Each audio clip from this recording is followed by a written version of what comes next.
Hello बच्चों। आज हम कुछ चर्चा करने आए हैं। कभी कभी बच्चों को लगता क्या है कि सर ना हमें पर्सनली टारगेट करके हमें डांट रहे हैं, सुना रहे हैं, पर ऐसा नहीं होता। सर बहुत सारे सेट ऑफ चीज़ें duration of the time, a period of time observe करते हैं। उसके बेसिस पे आपको अलग अलग टाइम पे एडवाइस कर रहे होते हैं, अलग अलग तरीके से, कभी डांट के, कभी प्यार से, कभी समझा के।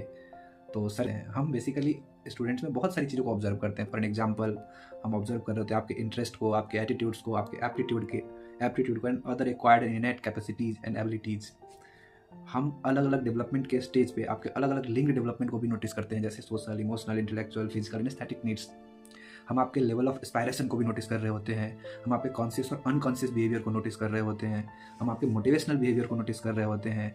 हम आपके ग्रुप बिहेवियर को भी नोटिस कर रहे होते हैं। इनफैक्ट हम आपके अंदर के कॉन्फ्लिक्ट्स, आपके desires and other aspects of mental health को भी नोटिस कर रहे होते हैं।